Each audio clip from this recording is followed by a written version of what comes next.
देवारी शासनी प्रभु महावीर के चरण कमलों में कोटि से वंदना नमन करने के उपरांत गुरु चरणों में रहकर जो कुछ भी ज्ञान अपनी सद्बुद्धि में ग्रहण कर पाई हूँ वो आप सभी के समक्ष रखने का प्रयास करूंगी। आज का ये पावन दिवस हम सभी को पता है कौन सा दिवस है जी? विश्व नवकार दिवस। ऐसे ही कोई भी दिवस जो होता है इतना महत्वपूर्ण नहीं बन जाता। कोई भी दिवस यदि महत्वपूर्ण बन जाता है, यदि किसी भी चीज को लेकर एक पर्टिकुलर कोई टैग मिल जाता है तो इसका मतलब उसके अंदर कुछ विशेषता होती है। नहीं तो आप समझो कि विश्व के लेवल के ऊपर जिसको मान्यता प्राप्त हो जाए तो वो कोई साधारण, ठीक है ना। ये तो हमारी आंखों से है जो हम देखे। यदि हम वैसे अनुभव करें तो अनुभव करने पर ये नवकार महामंत्र क्या है वो तो जो अनुभव करता है वही इसको जान सकता है। नवकार महामंत्र जिसका सबसे पहला अक्षर है क्या है जी? हाँ, नमो। ठीक है, कहाँ से प्रारंभ होता है ये? नमो से। नमो का तात्पर्य क्या है? नमन, झुकना, नमस्कार करना, है ना। वहीं से प्रारंभ होता है। तो आप सोचिए कोई और चीज तो बहुत दूर है, यदि आप केवल नमो को ही अपने जीवन में उतार ले तो क्या हो जाएगा? सारे झगड़े समाप्त हो जाएंगे। जब नमन आ जाएगा, झुकना आ जाएगा तो जीवन के जितने भी झगड़े हैं वो सब क्या हो जाएंगे जी? आज झगड़े किस चीज के हैं? अहंकार के हैं, ईगो के हैं। हमारी ईगो बीच में आ जाती है, इसलिए हम झुकना नहीं चाहते हैं। आज बड़े तो छोड़ो, बच्चे भी क्या नहीं करना चाहते जी? झुकना नहीं चाहते ना। बड़े तो फिर भी झुक जाते हैं। क्यों झुक जाते हैं बड़े? हाँ बताना जरा। बड़े भी बैठे हैं, छोटे भी बैठे हैं, सब बैठे हैं। अभी उनके संस्कारों में है पुराने के लिए हुए। हाँ, यही बात है। अगर हम झुकेंगे तो बच्चे भी आगे झुकना सीख जाएंगे, हमें देख कर। हाँ, आपकी बात भी ठीक है कि हम झुकेंगे तो बच्चे झुकना सीख जाएंगे।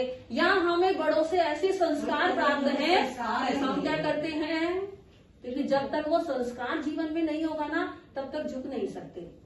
झुकना भी एक कला है और झुकाना भी एक वो भी कला है। तो झुकाने के लिए पहले क्या करना पड़ता है? पहले खुद को झुकना पड़ता है। तो हम सोचते हैं कि चलो हम झुक जाएंगे तो बच्चे भी क्या करेंगे जी? झुक जाएंगे। तो झुकना सबसे पहला अक्षर नमो। यदि नमो जीवन में धारण कर लिया तो और कुछ करने की आवश्यकता नहीं पड़ने वाली है। महामंत्र नवकार, जिसे मंत्राधिराज कहा जाता है, जो किसी एक धर्म को लेकर नहीं चलता। कहते तो क्या है? नवकार मंत्र किसका है? है ना, जैन धर्म का है। लेकिन ऐसा नहीं है। क्या आपने नवकार महामंत्र में कहीं देखा है कि कोई जैन शब्द आया है? आया है? नहीं। आप सभी अच्छे से बोल रहे थे, सबको आता है, ठीक है ना। जो जानते हैं वो भी, जो नहीं जानते वो भी, पर नवकार मंत्र को यहाँ सब जानते हैं। तो नमो अरिहंतानम, पहला शब्द क्या है? नमन है। किसे? अरिहंतों को। अरिहंत कौन है? अरिहंत कौन है? हनन, अर्थात जिसने अपने शत्रुओं का हनन कर दिया। वो शत्रु कौन से हैं? बाहरी शत्रु नहीं। हाँ, क्रोध, मान, माया, लोभ, राग, द्वेष, इन्होंने इन सबको समाप्त कर दिया। वही कौन है? वही अरिहंत है। कोई पर्टिकुलर धर्म को लेकर ये बात नहीं कही गई है। तो वही सब क्या है? वही अरिहंत है। और जब नमो अरिहंतानम का ध्यान किया जाता है या उसका उच्चारण किया जाता है तो हम उसमें एक रंग का भी ध्यान करते हैं। कौन सा रंग है जी? हाँ, सफेद, व्हाइट रंग, ठीक है, श्वेत वर्ण। क्यों? शांति का प्रतीक। क्योंकि वो शांति का प्रतीक है। जब क्रोध, मान, माया, लोभ, राग, द्वेष समाप्त हो जाएंगे तो जीवन में क्या आ जाएगा? शांति आ जाएगी। और जब तक हमारे जीवन में शांति नहीं आई है तब तक हम क्या करते हैं? उस नमो अरिहंतानम का ध्यान करते हैं और उसका एक ही हमारा मकसद होता है क्या? कि हे प्रभु, जैसे आपने अपने कर्मों का नाश किया, क्रोध, मान, माया को शांत किया और स्वयं को क्या कर लिया? शांति का अनुभव दिलाया। एक दिन मेरे लिए भी ऐसा आए कि धीरे धीरे करके मैं भी क्या बन जाऊं? अरिहंत बन जाओ, पूर्ण रूप से शांत हो जाओ और शांति को प्राप्त हो जाओ। उसके बाद नंबर 2, समय हमारे पास कम है तो शॉर्ट में लेकर चलेंगे। नंबर 2 पर आता है नमो सिद्धानम। Very good. नमो सिद्धानम, सिद्धों को नमस्कार। अब ये सिद्ध कौन है जी? जिन्होंने 8 कर्म, जिन्होंने अपने अष्ट कर्मों को क्षय कर लिया। क्योंकि अरिहंत भगवंत तो कर्मों को क्षय तो कर लिया था, लेकिन फिर भी वो अभी क्या थे? वो इस संसार में ही थे, क्योंकि उनके अभी 4 कर्म नष्ट हुए हैं और 4 अभी बाकी है। लेकिन सिद्ध प्रभु जो होते हैं उनके तो समस्त कर्मों का क्या हो गया जी? विनाश हो गया।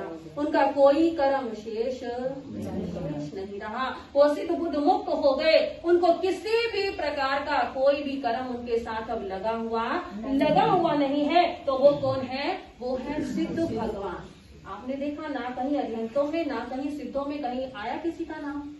किसी धर्म का, किसी जाति का किसी का नाम नहीं है। वो तो जितने भी अरिहंत हैं सबको नमन है, जितने भी सिद्ध हैं सबको नमन है। और सिद्धों का रंग कौन सा होता है? लाल रंग होता है। लाल रंग क्या होता है? लाल रंग साहस का प्रतीक है, ऊर्जा का प्रतीक है। और कहते हैं जब स्वर्ण होता है उसे क्या कर दिया जाता है? अग्नि में तपाया जाता है, तो वो कैसा हो जाता है? वो लाल रंग हो जाता है। और उसके अंदर से सारे जो दूसरे तत्व हैं वो क्या हो जाते हैं? बाहर हो जाते हैं। और वो शुद्ध स्वर्ण के रूप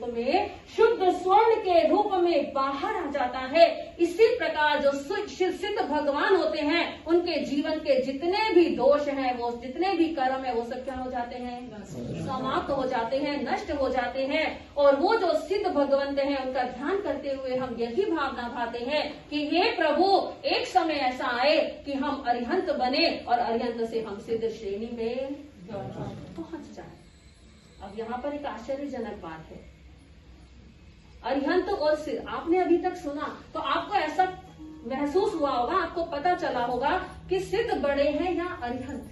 हाँ जी, सिद्ध बड़े, ठीक है, सिद्ध बड़े हैं। ठीक है, क्यों बड़े हैं सिद्ध? अपने काम क्रोध वश में कर लिया तभी तो सिद्ध बनेंगे। हाँ ठीक है, क्योंकि अरिहंत ने 4 कर्म अभी नष्ट करे हैं और सिद्धों ने कितने करे? 8 कर अष्ट कर्मों को नष्ट कर दिया। ठीक है, अब नमस्कार पहले किसको किया है? अरिहंतों को। और बाद में किसको किया? वैसे तो होना क्या चाहिए? पहला नमन किसको होना चाहिए? तो यहाँ क्यों नहीं किया गया? सीढ़ी है ना, ऊपर जाने के लिए पहले सीढ़ी है ना, स्टेप बाय स्टेप आगे चलेगा। मतलब बड़े तो वो हो गए ना, फिर सिद्ध भगवान बड़े हो गए ना, क्योंकि उन्होंने 8 कर्म क्षय करे हैं और उन्होंने 4 कर्म क्षय करे हैं। तो कुछ तो रीजन होगा। क्या रीजन हो सकता है कि उनको पहले नमस्कार नहीं किया गया, उनको बाद में नमस्कार किया गया? और हम सिद्ध भगवान के बारे में बताते हैं। अरिहंत सिद्धों के बारे में बताते हैं। ठीक है, मान लिया, पर थोड़ा थोड़ा, क्योंकि अरिहंत जो होते हैं वो हमें सिद्ध बनने का मार्ग बताते हैं, है ना? कहते हैं ना जैसे कि गुरु को क्या करते हैं? गोविंद से मिलाते हैं। यदि गुरु नहीं होंगे तो गोविंद कैसे बनेंगे? इसी प्रकार अरिहंत नहीं होंगे तो सिद्ध कैसे बनेंगे? तो अरिहंतों का हमारे ऊपर ये उपकार है कि वो हमें स्वयं सिद्ध होने की कला बताते हैं। और सिद्धों का क्या उपकार है? सिद्धों का भी हमारे जीवन में बहुत बड़ा उपकार है। कई बार हम कह देते हैं, बैठे होते हैं, ये भी कह देते हैं हमारे भी सिद्ध तो सिद्ध बन गए। अब वो तो अपनी आत्मा में क्या हो गए? वो तो सिद्ध शिला पे जाकर विराज गए, हमारे लिए तो कुछ नहीं कर रहे।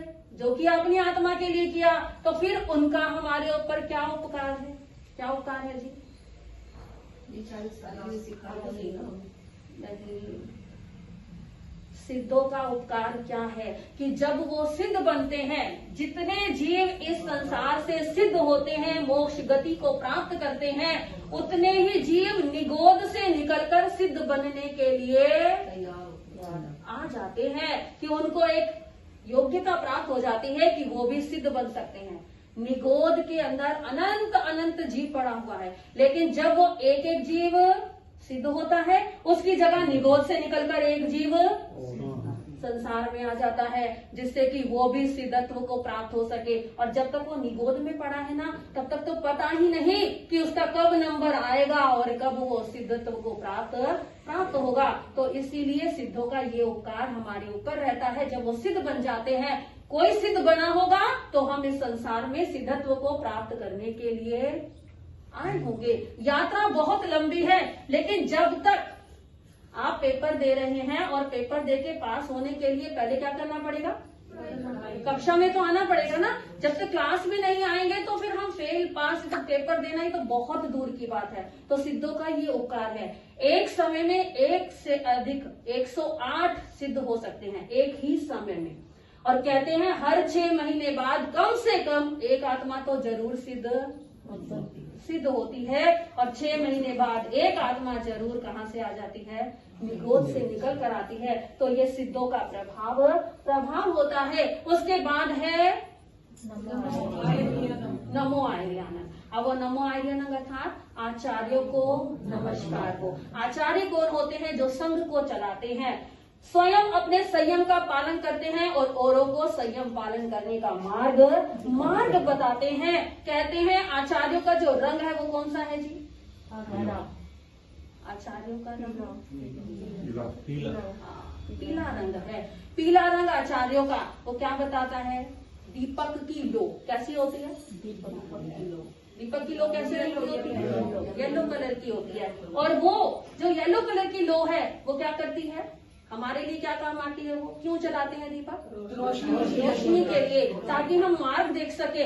इसी प्रकार जो आचार्य होते हैं वो भी क्या करते हैं? रास्ता दिखाते हैं, मार्ग बताते हैं। वो आचार्यों की आज्ञा में रहकर हम उस मार्ग पर चल पाते हैं। इसीलिए आचार्य भगवान का रंग क्या दिया गया है जी? पीला रंग दिया गया है। तो हम ये भावना पाते हैं कि हे आचार्य भगवान, जो मार्ग आप जिस पर चल रहे हैं और हमारे लिए जो मार्ग आप दिखा रहे हैं, हम उस मार्ग पर चलते हुए हम भी क्या हो जाए? हम भी ऐसे ही आगे बढ़ते जाए। और उसके बाद नमो उपाध्यायानंद अर्थात उपाध्यायों को नमस्कार हो। उपाध्याय क्या होते हैं? जो पढ़ने और पढ़ाने का कार्य करते हैं। ठीक है, उपाध्यायों का काम है पढ़ना और पढ़ाना। उनका जो रंग है हरा रंग किस चीज का प्रतीक होता है जी? हरियाली का रंग है, हरियाली का प्रतीक होता है। तो वो जो हमें ज्ञान देते हैं, जो हम अध्ययन करते हैं, उससे हमारा जो जीवन है वो भी क्या हो जाता है? हरा भरा हो जाता है, खुशहाल हो जाता है, हरित हो जाता है।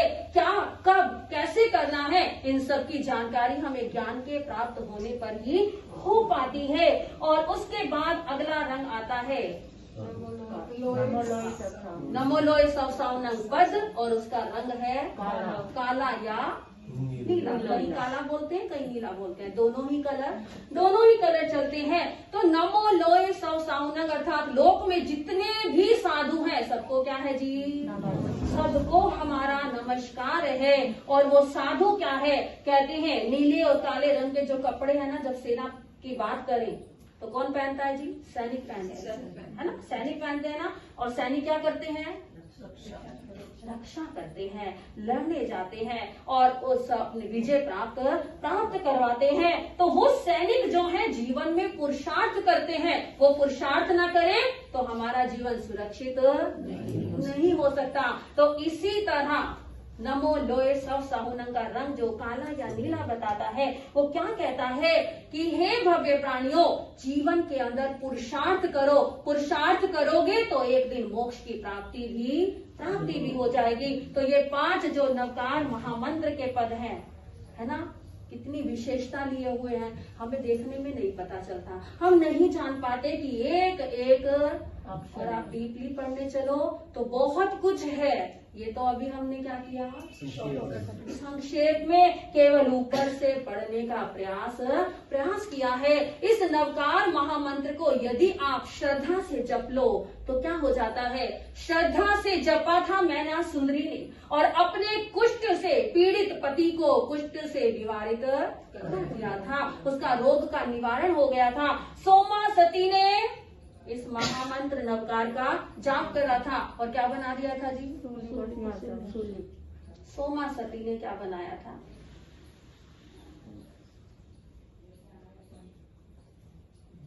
नागों का हार बना दिया था, है ना।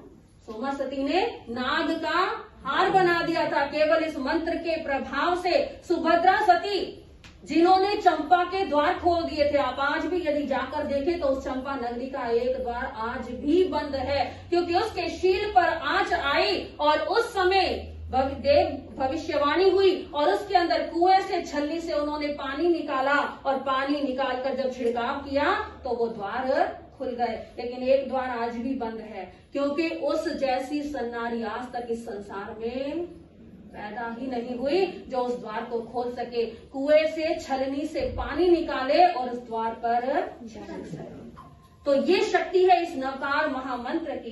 कितनी शक्ति इसमें छिपी हुई है और इसकी कुछ विशेषताएं भी हैं। क्या विशेषताएं हैं? नवकार महामंत्र जो है मंत्राधिराज है। कहते हैं जब भी आप मंत्र का जाप करते हैं तो आपको संपूर्ण मंत्र का जाप करना होता है, ठीक है। कोई भी उसमें अक्षर छोड़ना नहीं होता। लेकिन ये मंत्र ऐसा है, आप 1 पद का जाप करो, 5 पद का जाप करो, 9 पद का जाप करो, 1 अक्षर का भी जाप करो तो भी आपको क्या होगा? तो भी लाभ मिलेगा। हर अवस्था में लाभ की प्राप्ति होती है। इसमें हीन अक्षर का कोई चक्कर नहीं है कि आपने थोड़ा पढ़ लिया, 1 पद पढ़ लिया तो वो क्या करेगा जी, आपको नुकसान करेगा। ऐसा कुछ भी नहीं है। और नवकार महामंत्र के अंदर कोई भी बीजाक्षर नहीं है। ओम ह्रीम श्रीम क्लीम आदि कुछ भी इसके अंदर कोई बीजाक्षर नहीं है। हर प्रकार के बीजाक्षर से ये रहित है। ये नवकार महामंत्र जो है देवाधिष्ठित साधना नहीं है, किसी एक विशेष देव की इसमें साधना नहीं की गई। इसके अंदर जिसका नाम लिया गया है वो क्या है? वो अपनी साधना के बल पर उस पद को प्राप्त करते हैं और वो इस संसार में पूजे जाते हैं। नवकार महामंत्र की कोई आनुपूर्वी नहीं है। आनुपूर्वी अर्थात एक सीक्वेंस पढ़ने के लिए आप ऊपर से पढ़ो, नीचे से पढ़ो, आगे का पद पढ़ो, पीछे का पद पढ़ो, किसी भी प्रकार से आप इसको क्या कर सकते हैं? पढ़ सकते हैं। ये जो नवकार महामंत्र है शांति और पौष्टिकता देता है। अपने जीवन में यदि इसे श्रद्धा से पढ़ें तो हमें शांति का अनुभव होता है। ये नवकार महामंत्र जिसे सिद्ध नहीं करना पड़ता, केवल श्रद्धा रखनी पड़ती है। यदि आपकी नवकार महामंत्र के प्रति श्रद्धा है, जरूरत नहीं है आपको 1.25 लाख जाप करना है, 1.25 करोड़ जाप करना है, बस श्रद्धा होनी चाहिए। श्रद्धा होती है तो आपके कार्य क्या हो जाते हैं? स्वयं सिद्ध हो जाते हैं। और इसके 1 नहीं 2 नहीं अनेकों उदाहरण, और केवल पूर्व समय में नहीं, आज के समय में भी इसके चमत्कार जो होते हैं वो क्या होते हैं? घटित होते हैं। लेकिन कब घटित होंगे? श्रद्धा। पढ़ना कब है? जब हमारा मन हताश हो, निराश हो, व्यथित हो, व्यग्र हो, जब भी मन में परेशानी हो तो क्या करें? नवकार महामंत्र का उच्चारण प्रारंभ कर दे। ज्यादा परेशानी है, जोर जोर से पढ़े और थोड़ी देर में आपको ऐसा लगेगा कि अंदर शांति का अनुभव हो रहा है। सारी व्याग्रता, सारी हताशा, निराशा सब कुछ क्या हो गई है जी? दूर हो गई है। और इस नवकार महामंत्र का जाप करने से जो आज की सबसे बड़ी समस्या है, क्या है? डिप्रेशन, ओवर थिंकिंग, है ना, बहुत ज्यादा, क्योंकि टेंशन इतनी हो गई तो डिप्रेशन तो आ ही जाता है। तो डिप्रेशन, ओवर थिंकिंग जैसी जो हमारी बीमारियां हैं वो सब भी क्या हो जाती हैं? इससे वो सब भी खत्म हो जाती हैं। तो ये है इस नवकार महामंत्र का प्रभाव। कहते हैं, क्या कहते हैं? 84 लाख मंत्रों का जो सरताज है, जिस पर हमको और जिन शासन को नाज है। 84 लाख मंत्रों का जो सरताज है, जिस पर हमको और जिन शासन को नाज है। हर एक जन को जिससे सच्चा प्यार है, हर एक जन को जिससे सच्चा प्यार है, नमोकार है। 84 लाख मंत्रों का जो सरताज है, जिस पर हमको और जिन शासन संकट को टाल सकता है, दुख से निकाल सकता है। संकट को टाल सकता है, दुख से निकाल सकता है। पापों में जो गिरते हैं उनको संभाल सकता है। पापों में जो गिरते हैं उनको संभाल सकता है। अनगिनत प्राणियों का जो तारनहार है, अनगिनत प्राणियों का जो तारनहार है, नमोकार है, नमोकार है। 84 लाख मंत्रों का जो सरताज है, जिस पर हमको और जिन शासन को नाज है। नागों को जलता पाया तो पार्श्व प्रभु ने गाया। नागों को जलता पाया तो पार्श्व प्रभु ने गाया। पद्मावती और धरणेंद्र बन देव गति को पाया। पद्मावती और धरणेंद्र बन देव गति को पाया। तेरे अंश गति से जिसने लगाया पार है, तेरे अंश गति से जिसने लगाया पार है, नमोकार है, नमोकार है। 84 लाख मंत्रों का जो सरताज है, जिस पर हमको और जिन शासन को नाज है। 84 लाख मंत्रों का जो सरताज है, जिस पर हमको और जिन शासन को नाज है। क्या कह रहे हैं? एक या दो का नहीं, कितने? 84 लाख मंत्रों का सरताज है, 14 पूर्वों का सार है। ऐसा ये महामंत्र नवकार है जो त्रियंश गति से भी क्या कर देता है? मुक्ति दिला देता है। प्रभु पार्श्वनाथ ने इस नवकार महामंत्र का बीज रूप सिया उषा लम्हा जब नाग और नागिन को सुनाया तो वो क्या बन गए? त्रियंश गति से देव गति के प्राणी बन गए, देव गति में पहुंच गए। धर्मेंद्र और पद्मावती माता के रूप में वो अवतरित हुए। तो इस नवकार महामंत्र की बहुत अजूबी शक्ति है। क्या है? नवकार मंत्र इज लाइक एन एंटीवायरस। क्या है? एंटीवायरस के समान है। It enters your life, scan your tensions, download your solutions और delete your worries and saves you. ये है कौन? नवकार महामंत्र। और आज ये दिवस विश्व नवकार दिवस, सौभाग्यशाली हैं हम कि हम सभी को ये अवसर मिला कि आज हम नवकार दिवस कहाँ बैठकर मना रहे हैं? गुरु चरणों में तो मना ही रहे हैं। रोहिणी के अंदर सूर्या अपार्टमेंट में मना रहे हैं और सूर्या अपार्टमेंट में भी 41 में गिनती तो बहुत दिनों से चल रही थी, है ना, लेकिन अवसर ही नहीं आया। और आज आया तो अचानक से आ गया। ऐसी कोई संभावना नहीं थी कि आज क्या है? विश्व नवकार दिवस का दिवस है। 16 सेक्टर गए हुए थे और वहां से आना था और भाई की विनती बहुत दिनों से चल रही थी। नीलम जी और प्रवीण भैया कई बार आ चुके हैं और अब तो हमारे और भी बहुत सारे साथी हो गए, है ना।